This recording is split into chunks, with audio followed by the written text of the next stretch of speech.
اعوذ باللہ من الشیطان الرجیم بسم اللہ الرحمن الرحیم رب اشرح لی صدری ویسر لی امری واحلل عقدۃ من لسانی یفقہوا قولی۔ السلام علیکم ورحمۃ اللہ وبرکاتہ۔ آج ہم سورہ انعام کا 14واں رکوع شروع کرتے ہیں۔ بسم اللہ الرحمن الرحیم۔ وَلَوْ أَنَّنَا نَزَّلْنَا عَلَيْهِمُ الْمَلَائِكَةَ وَكَلَّمَهُمُ الْمَوْتَى وَحَشَرْنَا عَلَيْهِمْ كُلَّ شَيْءٍ قُبُلًا مَا كَانُوا لِيُؤْمِنُوا إِلَّا أَنْ يَشَاءَ اللَّهُ وَلَكِنَّ أَكْثَرَهُمْ يَجْهَلُونَ۔ اگر ہم فرشتے بھی ان پر نازل کر دیتے اور مردے ان سے باتیں کرتے اور دنیا بھر کی چیزوں کو ہم ان کی آنکھوں کے سامنے جمع کر دیتے، تب بھی یہ ایمان لانے والے نہ تھے، الا یہ کہ مشیت الہی یہی ہو کہ وہ ایمان لائیں، مگر اکثر لوگ نادانی کی باتیں کرتے ہیں۔ یعنی یہ لوگ اپنے اختیار و انتخاب سے تو حق کو باطل کے مقابلے میں ترجیح دے کر قبول کرنے والے ہیں نہیں۔ اب ان کے حق پرست بننے کی صرف ایک ہی صورت باقی ہے، اور وہ یہ کہ عمل تخلیق و تکوین سے جس طرح تمام بے اختیار مخلوقات کو حق پرست پیدا کیا گیا ہے، اسی طرح انہیں بھی بے اختیار کر کے جبلی و پیدائشی حق پرست بنا ڈالا جائے۔ مگر یہ اس حکمت کے خلاف ہے جس کے تحت اللہ نے انسان کو پیدا کیا ہے، لہٰذا تمہارا یہ توقع کرنا فضول ہے کہ اللہ تعالیٰ براہ راست اپنی تکوینی مداخلت سے ان کو مومن بنائے گا۔ وَكَذَلِكَ جَعَلْنَا لِكُلِّ نَبِيٍّ عَدُوًّا شَيَاطِينَ الْإِنسِ وَالْجِنِّ يُوحِي بَعْضُهُمْ إِلَىٰ بَعْضٍ زُخْرُفَ الْقَوْلِ غُرُورًا۔ اور ہم نے تو اسی طرح ہمیشہ شیطان انسانوں اور شیطان جنوں کو ہر نبی کا دشمن بنایا ہے، جو ایک دوسرے پر خوش آئند باتیں دھوکے اور فریب کے طور پر القاء کرتے ہیں۔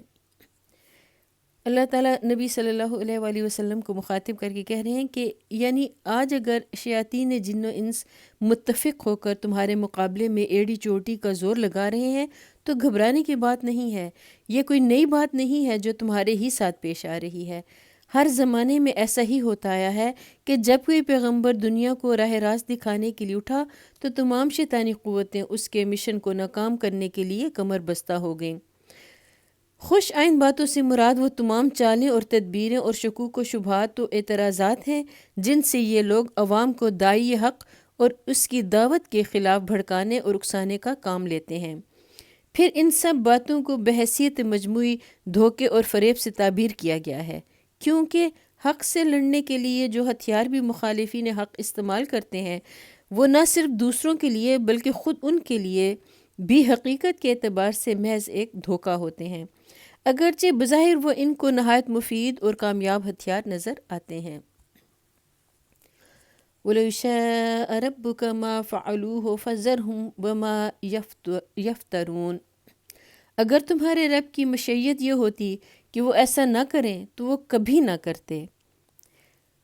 یہاں یہ حقیقت بھی اچھی طرح ذہن نشین ہو جانی چاہیے کہ قرآن کی روح سے اللہ تعالیٰ کی مشیت اور اس کی رضا میں بہت بڑا فرق ہے، جس کو نظر انداز کر دینے سے بالعموم شدید غلط فہمیاں واقع ہوتی ہیں۔ کسی چیز کا اللہ کی مشیت اور اس کے اذن کے تحت رونما ہونا لازمی طور پر یہ معنی نہیں رکھتا کہ اللہ اس سے راضی بھی ہے اور اسے پسند بھی کرتا ہے۔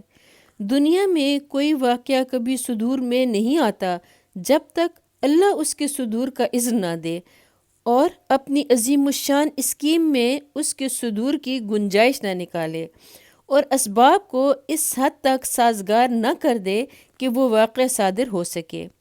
کسی چور کی چوری، کسی قاتل کا قتل، کسی ظالم و مفسد کا ظلم و فساد اور کسی کافر و مشرک کا کفر و شرک اللہ کی مشیت کے بغیر ممکن نہیں ہے، اور اسی طرح کسی مومن اور کسی متقی انسان کا ایمان و تقوی بھی مشیت الہی کے بغیر محال ہے۔ دونوں قسم کے واقعات یکساں طور پر مشیت کے تحت رونما ہوتے ہیں، مگر پہلی قسم کے واقعات سے اللہ راضی نہیں ہے، اور اس کے برعکس دوسری قسم کے واقعات کو اس کی رضا اور اس کی پسندیدگی و محبوبیت کی سند حاصل ہے۔ وَلِتَصْغَىٰ إِلَيْهِ أَفْئِدَةُ الَّذِينَ لَا يُؤْمِنُونَ بِالْآخِرَةِ وَلِيَرْضَوْهُ وَلِيَقْتَرِفُوا مَا هُمْ مُقْتَرِفُونَ۔ پس انہیں ان کے حال پر چھوڑ دو کہ اپنی افترا پردازیاں کرتے رہیں۔ افترا پردازیاں کا مطلب ہوتا ہے جھوٹ کرنا۔ یہ سب کچھ ہم انہیں اس لیے کرنے دے رہے ہیں کہ جو لوگ آخرت پر ایمان نہیں رکھتے ان کے دل اس خوشنما دھوکے کی طرف مائل ہوں اور وہ اس سے راضی ہو جائیں اور ان برائیوں کا اکتساب کریں جن کا اکتساب وہ کرنا چاہتے ہیں۔ افغیر اللہ ابتغی حکما وہو الذی انزل علیکم الکتاب مفصلا۔ پھر جب حال یہ ہے تو کیا میں اللہ کے سوا کوئی اور فیصلہ کرنے والا تلاش کروں حالانکہ اس نے پوری تفصیل کے ساتھ تمہاری طرف کتاب نازل کر دی ہے۔ اس فقرے میں متکلم نبی صلی اللہ علیہ وآلہ وسلم ہیں اور خطاب مسلمانوں سے ہے۔ مطلب یہ ہے کہ جب اللہ نے اپنی کتاب میں صاف صاف یہ تمام حقیقتیں بیان کر دی ہیں اور یہ فیصلہ بھی کر دیا ہے کہ فوق الفطری مداخلت کے بغیر حق پرستوں کو فطری طریقوں ہی سے غلبہ حق کی جد و جہد کرنی ہوگی، تو کیا اب میں اللہ کے سوا کوئی اور ایسا صاحب امر تلاش کروں جو اللہ کے اس فیصلے پر نظر ثانی کرے اور ایسا کوئی معجزہ بھیجے جس سے یہ لوگ ایمان لانے پر مجبور ہو جائیں؟ والذین آتیناہم الکتاب یعلمون انہ منزل من ربک بالحق فلا تکونن من الممترین۔ اور جن لوگوں کو ہم نے تم سے پہلے کتاب دی تھی وہ جانتے ہیں کہ یہ کتاب تمہارے رب ہی کی طرف سے حق کے ساتھ نازل ہوئی ہے، لہٰذا تم شک کرنے والوں میں شامل نہ ہو۔ یعنی یہ کوئی نئی بات نہیں ہے جو واقعات کی توجیہ میں آج گھڑی گئی ہو۔ تمام وہ لوگ جو کتب آسمانی کا علم رکھتے ہیں اور جنہیں انبیاء علیہم السلام کے مشن سے واقفیت حاصل ہے اس بات کی شہادت دیں گے کہ یہ جو کچھ قرآن میں بیان کیا جا رہا ہے ٹھیک ٹھیک امر حق ہے اور وہ ازلی و ابدی حقیقت ہے جس میں کبھی فرق نہیں آیا ہے۔ وَتَمَّتْ كَلِمَةُ رَبِّكَ صِدْقًا وَعَدْلًا لا مبدل لکلماتہ وہو السمیع العلیم۔ تمہارے رب کی بات سچائی اور انصاف کے اعتبار سے کامل ہے، کوئی اس کے فرامین کو تبدیل کرنے والا نہیں ہے اور وہ سب کچھ سنتا اور جانتا ہے۔ وَإِن تُطِعْ أَكْثَرَ مَن فِي الْأَرْضِ يُضِلُّوكَ عَن سَبِيلِ اللَّهِ إِن يَتَّبِعُونَ إِلَّا الظَّنَّ وَإِنْ هُمْ إِلَّا يَخْرُصُونَ۔ اے محمد صلی اللہ علیہ وآلہ وسلم، اگر تم ان لوگوں کی اکثریت کے کہنے پر چلو جو زمین میں بستے ہیں تو وہ تمہیں اللہ کے راستے سے بھٹکا دیں گے، وہ تو محض گمان پر چلتے اور قیاس آرائیاں کرتے ہیں۔ یعنی بیشتر لوگ جو دنیا میں بستے ہیں علم کے بجائے قیاس و گمان کی پیروی کر رہے ہیں اور ان کے عقائد، تخیلات، فلسفے، اصول زندگی اور قوانین عمل سب کے سب قیاس آرائیوں پر مبنی ہے، بخلاف اس کے اللہ کا راستہ یعنی دنیا میں زندگی بسر کرنے کا وہ طریقہ جو اللہ کی رضا کے مطابق ہے لازماً صرف وہی ایک ہے جس کا علم اللہ نے خود دیا ہے، نہ کہ وہ جس کو لوگوں نے بطور خود اپنے قیاسات سے تجویز کر لیا ہے۔ لہٰذا کسی طالب حق کو یہ نہ دیکھنا چاہیے کہ دنیا کے بیشتر انسان کس راستے پر جا رہے ہیں، بلکہ اسے پوری ثابت قدمی کے ساتھ اس راہ پر چلنا چاہیے جو اللہ نے بتائی ہے، چاہے اس راستے پر چلنے کے لیے وہ دنیا میں اکیلا ہی رہ جائے۔ ان ربک هو اعلم من یضل عن سبیلہ وہو اعلم بالمہتدین۔ در حقیقت تمہارا رب زیادہ بہتر جانتا ہے کہ کون اس کے راستے سے ہٹا ہوا ہے اور کون سیدھی راہ پر ہے۔ فَكُلُوا مِمَّا ذُكِرَ اسْمُ اللَّهِ عَلَيْهِ إِن كُنتُم بِآيَاتِهِ مُؤْمِنِينَ۔ پھر اگر تم لوگ اللہ کی آیات پر ایمان رکھتے ہو تو جس جانور پر اللہ کا نام لیا گیا ہو اس کا گوشت کھاؤ۔ من جملہ ان غلط طریقوں کے جو اکثر اہل زمین نے بطور خود قیاس و گمان سے تجویز کر لیے اور جنہیں مذہبی حدود و قیود کی حیثیت حاصل ہو گئی۔ ایک وہ پابندیاں بھی ہیں جو کھانے پینے کی چیزوں میں مختلف قوموں کے درمیان پائی جاتی ہیں۔ بعض چیزوں کو لوگوں نے آپ ہی آپ حلال قرار دے لیا ہے، حالانکہ اللہ کی نظر میں وہ حرام ہیں، اور بعض چیزوں کو انہوں نے خود حرام ٹھہرا لیا ہے، حالانکہ اللہ نے انہیں حلال کیا ہے۔ خصوصیت کے ساتھ سب سے زیادہ جاہلانہ بات جس پر پہلے بھی بعض لوگ مصر تھے اور آج بھی دنیا کے بعض گروہ مصر ہیں، وہ یہ ہے کہ اللہ کا نام لے کر جو جانور ذبح کیا جائے وہ تو ان کے نزدیک ناجائز ہے، اور اللہ کے نام کے بغیر جسے ذبح کیا جائے وہ بالکل جائز ہے۔ اسی کی تردید کرتے ہوئے اللہ تعالیٰ یہاں مسلمانوں سے فرما رہا ہے کہ اگر تم حقیقت میں اللہ پر ایمان لائے ہو اور اس کے احکام کو مانتے ہو تو ان تمام اوہام اور تعصبات کو چھوڑ دو جو کفار و مشرکین میں پائے جاتے ہیں۔ ان سب پابندیوں کو توڑ دو جو خدا کی ہدایت سے بے نیاز ہو کر لوگوں نے خود عائد کر رکھی ہیں۔ حرام صرف اسی چیز کو سمجھو جسے اللہ نے حرام کیا ہے، اور حلال اسی کو ٹھہراؤ جس کو اللہ نے حلال قرار دیا ہے۔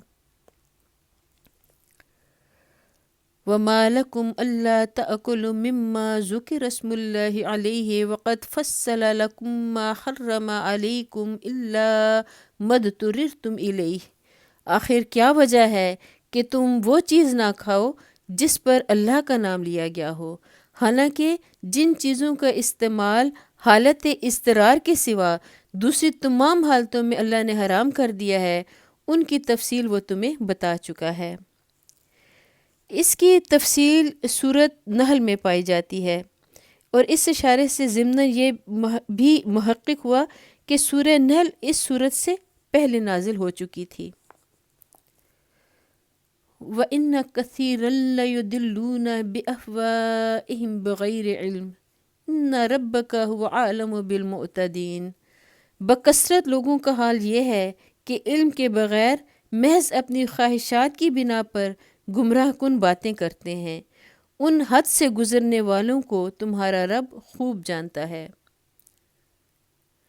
وَذَرُوا ظَاهِرَ الْإِثْمِ وَبَاطِنَهُ إِنَّ الَّذِينَ يَكْسِبُونَ الْإِثْمَ سَيُجْزَوْنَ بِمَا كَانُوا يَقْتَرِفُونَ۔